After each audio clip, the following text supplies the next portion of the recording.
But as Jackson observed, a child who has FD has, ironically, a great deal of reason to cry. And it's a condition that's very hard on the parents because it's a full-time job. And I interviewed a couple of families who have kids with this condition, and I really felt sorry for them. My heart went out for them because it's exhausting. And the kids are often lovely. My particular character isn't exactly lovely, since I don't write lovely characters. Intriguingly, one of the things that I learned about these kids who have FD is that they have a reputation for being incredibly sweet. And that really stopped me at the door for a while. I had trouble with that character at first because I thought, oh, she's got to be sweet. And it was only when I realized, right, well, I don't have to be tyrannized by that. My character isn't sweet. That I got control of this character and ended up having a lot of fun. So contrary to the reputation, this kid Flicka is really pissed off and difficult, and is, rather than have this accepting attitude toward her condition, she's very resentful. Well, not only is she very resentful, but she's also the mouthpiece, isn't she, for the point of view of, I want it to be over now. Yes. I want to die. She's I'm going the to die mouthpiece for death. anyway. So she's the spokesperson for death. And when that's coming out of the mouth of a teenage girl, it's particularly confronting because you've set the book against the controversy over the Terry Schiavo case, Terry Schiavo being the famous American who eventually died in 2005. But Flicker is saying, what's the point in me getting an education? What's the point in me trying to make friends at school when we all know what the score is? That's right. And so she's very refreshing for Glynis, isn't she? She's really... They pal up. They pal up, though they come into conflict once Flicka, this kid, is saying, Glynis, get real, and Glynis keeps saying, well, there's yet another chemo cocktail I haven't tried, and I bet it's going to work, and Flicka's just like rolling her eyes, and there's a funny role reversal there because it's Flicka who's being the adult. And knows the score, and Glynis is being childish. And often that's the case, isn't it? When children have very serious diseases, often they are mature beyond their years because, as you say, they've had a lot of time to think. They've suffered a lot. And they've had a lot of time to think. Talking about researching online, I think that when you research an illness online, if you're like me, you automatically assume you've got it. It's incredible how suggestible the list of symptoms on various sites are, and you can kind of go, yeah, I've got that, I've got that, I've got that. I looked up Raynaud's disease, which explains your wearing of the gloves. So perhaps you'd like to say something about what Raynaud's disease is and why you need to wear the gloves. Well, as diseases go, it's pretty sad as. It's not really a disease, it's a condition, and it just means that your hands get really cold at ridiculously warm temperatures, like now.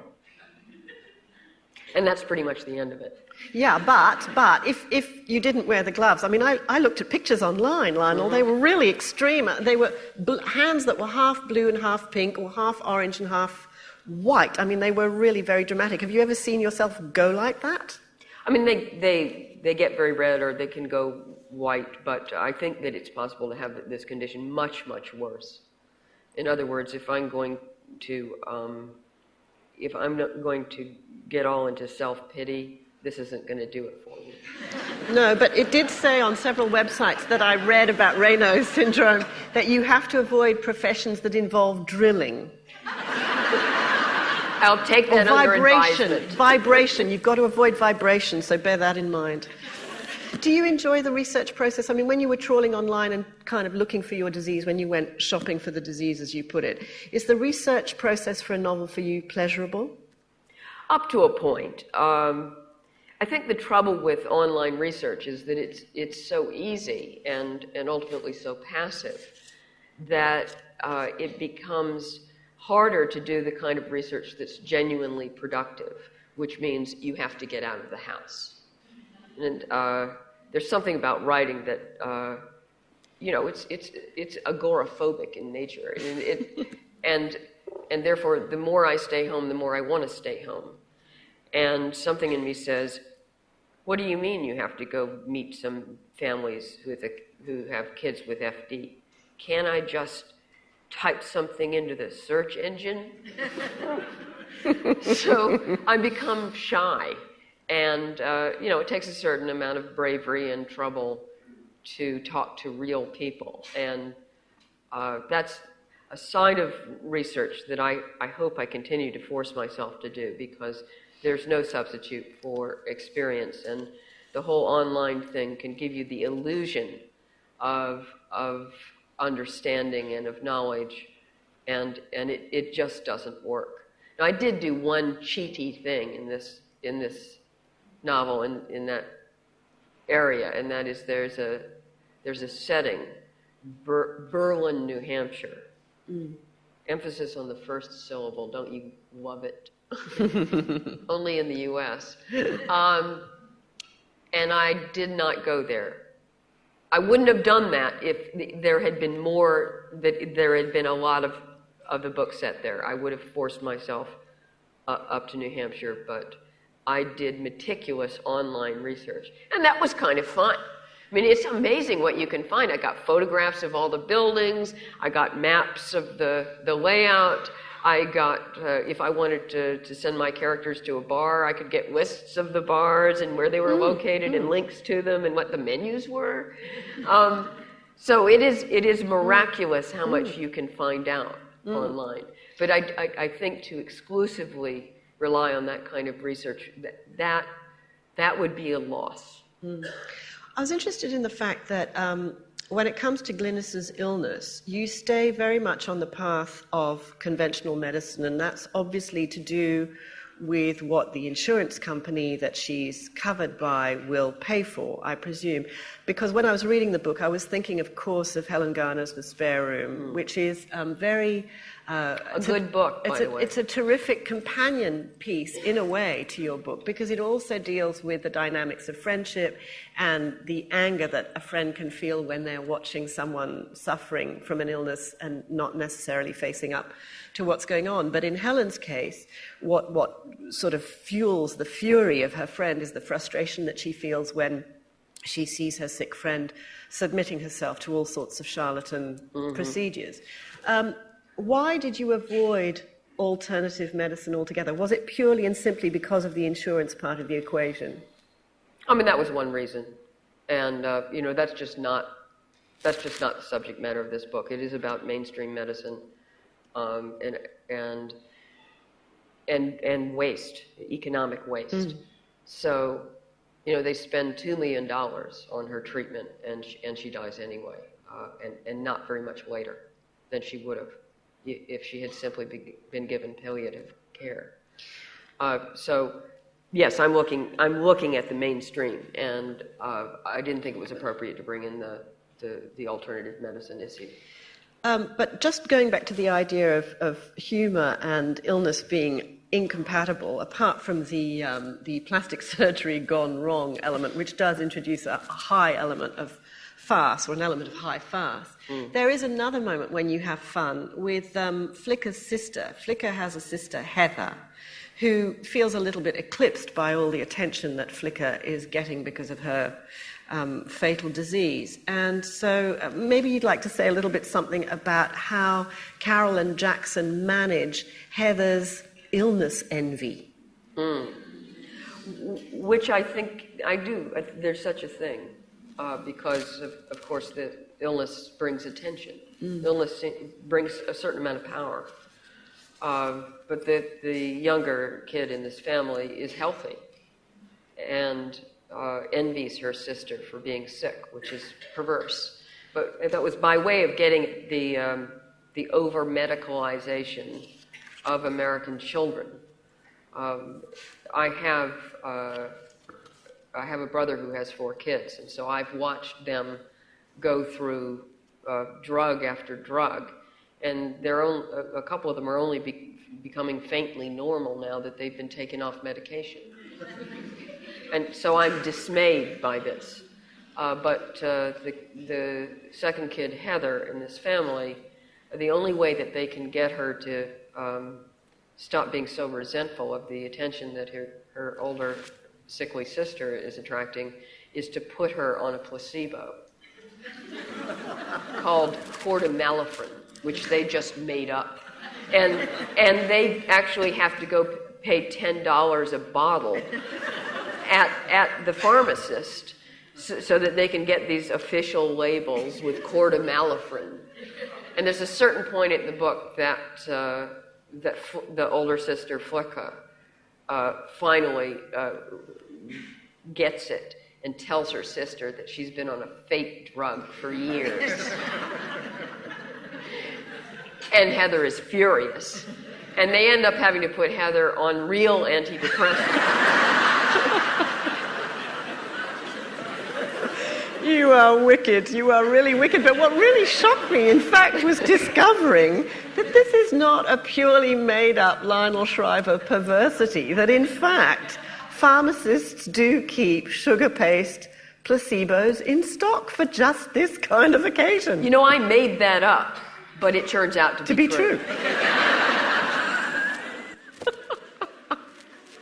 It's fantastic. One of the other things that makes reading this book so rich and pleasurable is the language, the density of the language, but also the way you expose the language of illness and the jargon, the baffling terminology of the insurance world in America. I just wrote down a few terms. I mean, debulking surgery, I have no idea what that means. Co-pays, out-of-network provisions, and then, of course, the euphemisms of illness, particularly the use by the medical profession of the word comfortable. Oh. Yes, or you may experience some discomfort. Boy, any doctor says that to me, what they mean is you will be in relentless agony. Did you, when you were writing, did you look for professional terminology on, again, I'm wondering about a website, or did you go and talk to an insurance company, or was it just those were the sorts of things that Terry told you were part of the anguish of dealing with fighting her disease? Well, on the insurance front, yes, I did some research on insurance and made sure that I knew the terminological lay of the land, but I'm amused. I mean, you give away your nationality when you don't immediately recognize copay or out-of-network. Any American knows those terms. They're a big part of life. And that's especially because they entail your being out of pocket for huge amounts of money. Right. How did you decide what jobs to give your characters? I'm intrigued by the fact that Shep and Jackson are handymen. I mean, okay, Shep has owned the business, built it up, sold it for a fortune, but basically he and his best friend Jackson are handymen, and Glynis, whose output as a silversmith is not enough to bring in any steady income, just to kind of annoy her husband, goes and gets a job that also doesn't earn any real money, making chocolate molds. Yes. Chocolate bunny rabbits. So how did you choose those jobs for those people? With great care. I mean, I take what my characters do for a living seriously. It's not just, I'll have them do that. In fact, I delayed starting this book for a couple of months, which when I'm ready to go, that's a long time, because I couldn't figure out what Shep did for a living. And finally lit on this business of his being a handyman. He's not just a handyman, but he started a handyman company so that he sends out handymen to people who can't afford to pay for licensed tradesmen. Plumbers and carpenters in the U.S. these days make more than college professors. And I thought it was perfect for him because I thought of him as somebody who's very practical, his feet on the ground, someone who solves people's problems. That he certainly very responsible. In other words, he's a typical mug. And that kind of hands-on profession, that seemed perfect for him. And yet, since he started his own company, and he hasn't just stayed on the level of being an individual handyman, that shows enterprise and a certain kind of ambition. And since we haven't got at the premise of this book yet, I think I should tell them what the idea is. Shep Nacker, my protagonist, went to Kenya when he was 16 years old with his father and noticed that all the produce, everything that you bought was incredibly cheap. And his father explained to him that that's because the completely different economy. And Shep said, well, why don't we take our savings and move here? And his father didn't take that seriously, but Shep did. And therefore, for the whole of his working life, Shep has been saving his money in order to, at some midpoint, cut out and decamp to the third world where his savings will last forever. He doesn't necessarily want to do nothing, but he does want to be removed from financial cares. And he calls this prospective departure the afterlife. And at the very beginning of the book, after he's been going on what he and his wife Glennis call research trips to look for the perfect country to retire to, he's finally decided that she's not serious because she keeps coming up with excuses why this is not the time to go or that's not the right country. And he presents her with an ultimatum that he's bought the plane tickets and he's ready to fly to this little island called Pemba off the coast of Zanzibar. And they've never been there, so that she can't have come up with one more reason why that's off the table. But she's completely unfazed by his announcement, and that's because she has an announcement of her own, and that's when she tells him that she's just come back from the doctor and been diagnosed with mesothelioma, which means Shep can't leave. She needs his emotional support, of course, but she also needs his health insurance. So the whole concept of the book is that though he starts out with a substantial nest egg from having sold his company, little by little, that is completely depleted by all the expenses that American health insurance doesn't cover. I'm interested in something about what happens to Glynis, in that she, at a certain point, she really wants to blame someone for the illness.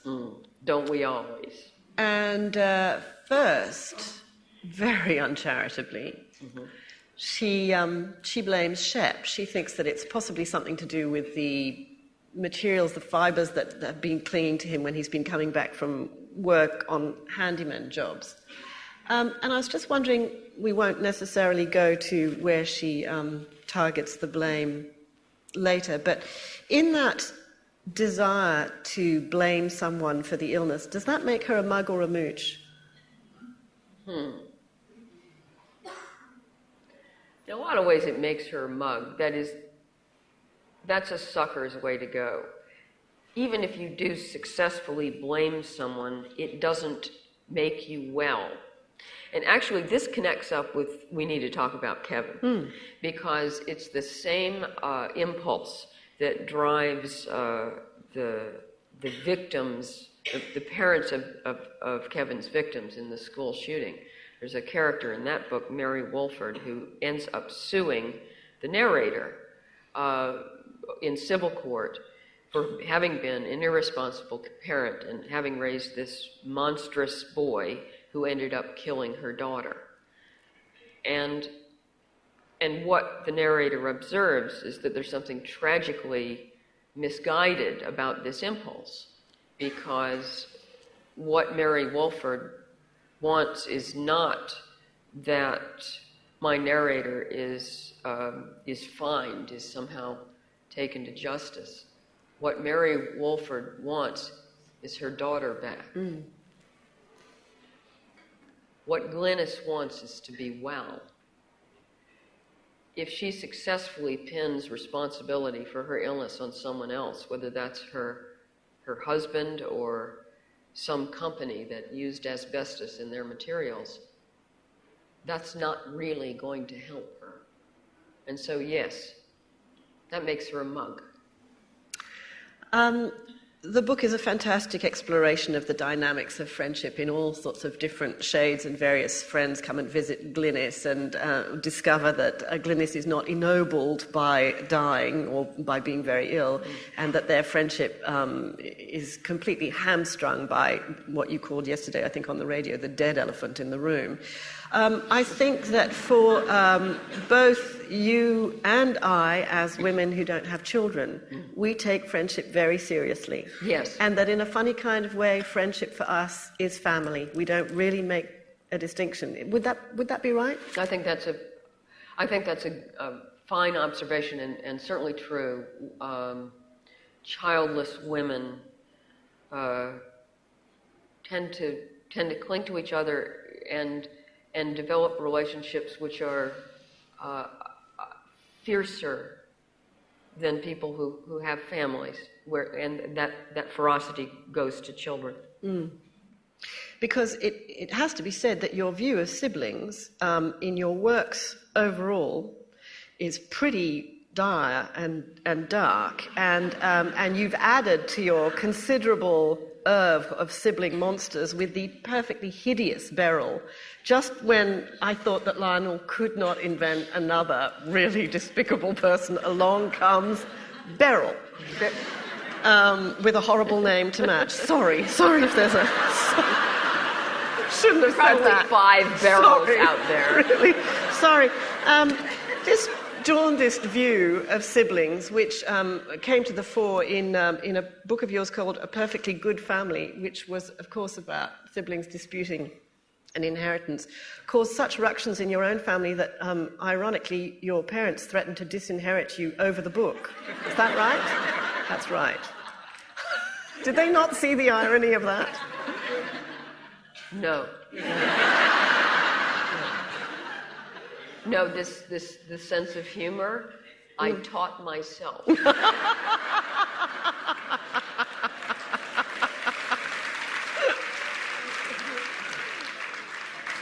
But on a more serious note about siblings, you wrote a very moving piece late last year about your brother.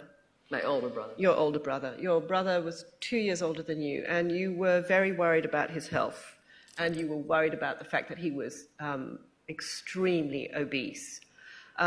You talked about his extraordinary IQ. You obviously respected and admired and loved him very much. But were you ever able to tell him how worried you were about him, the way you articulated in that piece? No, not really. And shortly after the piece was published, he died. Yeah, the odd thing about... this was just a column.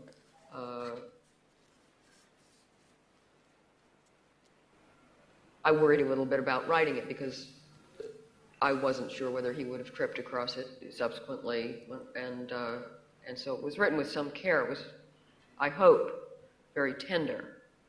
It happened to have been using as a peg the evolution in the United States of this fat pride movement. You've heard of it? And one of their mantras is that you can, quote, be healthy at any size. And since I'd seen my brother be rather unhealthy at his size, I found that whole campaign wrong-headed. But it did naturally lead into the situation with my brother, for whose life I feared. And the weird thing is that I filed that piece at noon, and later that afternoon heard from my mother that my brother was in the hospital, and he never regained consciousness, and I never got to say goodbye. So it was a very strange experience of. I'd never written about my older brother before. I'd always felt very protective of him, and I had an almost superstitious reaction to that, like maybe I shouldn't have come near that. But I'm just thinking, Lionel, about how that highlights the fact that in these friendships that we have and that we take very seriously and that we treat as family, so whether it's your brother or whether it's your best friend, if you have a friend who's very, very overweight or who's drinking too much and you love them, it's still incredibly difficult, isn't it, to tell them that you're worried. It's a taboo. We have a real problem with telling people that we care about how much our care translates to worry about this particular condition that they might have. Oh, but the other thing is it doesn't matter. I mean, you really, what? I sit my brother down and tell him that he's overweight. He knows. He knew. That tense thing is really tricky. He knew he was fat, right? Yeah. So, and he knew it wasn't healthy. What am I going to do? You shouldn't eat too much? Thanks. And that's part of it. It's not just, it's taboo. It's that you're not really going to help. Somebody's drinking too much, they probably know they're drinking too much. And it doesn't really help for you to say, you're drinking too much. Or it's just, what you do is you encounter your own limits. When someone is doing something to themselves, the only person who can really stop them doing something to themselves is themselves. You can't save people from themselves. And if anything, especially when it's someone like me who's very rebellious, you tell me I'm drinking too much, it's like, screw you, pour me another one. Thank you, Lionel Shriver.